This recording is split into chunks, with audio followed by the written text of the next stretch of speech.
The transformation of the White House to an episode of The Jerry Springer Show is apparently underway. In fact, I dare say it's pretty much complete at this point. It is daytime trash reality TV show taking place in Donald Trump's White House. And we got a confirmation of that this week from UFC President Dana White.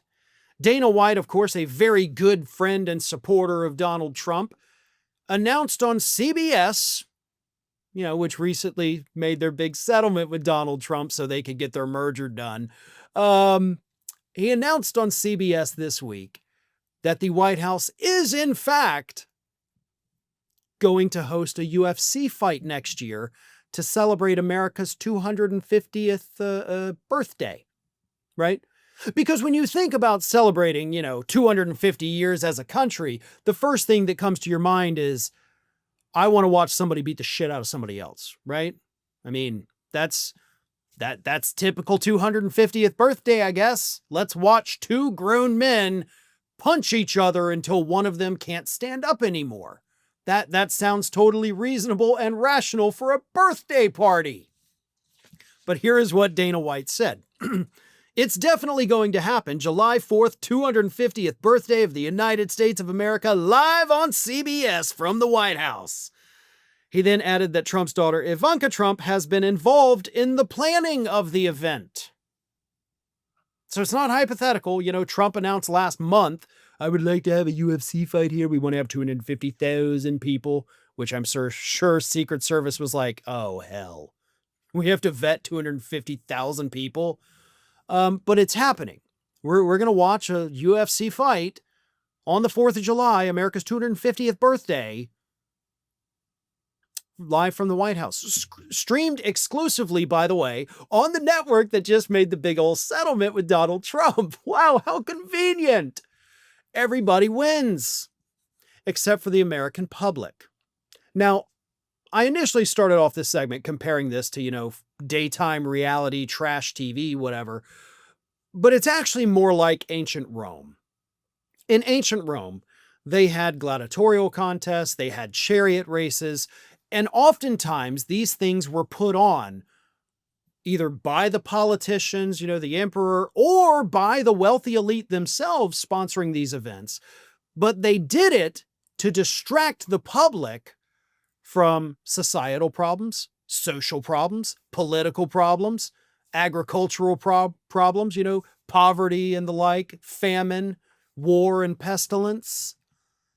And so back then, thousands of years ago, even then the leaders knew, if we don't want the public to revolt against us for their horrible conditions in life, let's give them something to distract them, something exciting and entertaining, right? Bread and circuses is the phrase that has been used for centuries to describe what took place.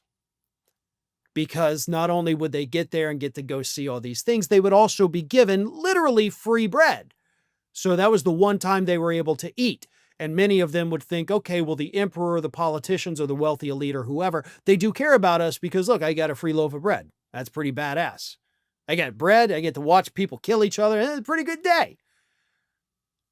That's what Trump is doing with this. This is bread and circuses, folks. We're back in the, BC times of thinking, because we have an economy that's in the toilet, and every economic indicator and economic expert tells us it's going to get so much worse. So by 4th of July next year, it may be unrecognizable. We've got Donald Trump's approval ratings in the toilet. He's got an Epstein scandal that, by God, just won't go away no matter how hard he tries. He's got international conflicts waging that he has no clue how to fix, and in fact has made many of them worse. He's deployed the National Guard on our own soil multiple times with plans to do it even more in the future permanently. So the public is getting outraged. The public is getting pissed. The public is getting squeezed. So in order to prevent a revolt, why not bring 250,000 people to the White House for bread and circuses? Thanks for watching, everyone. We're inching closer and closer to 1 million subscribers, and we're aiming to hit that goal before the year closes. So if you aren't subscribed to the channel, please do so, and don't forget to like, comment, and share. Thanks for joining us as we head towards this huge milestone.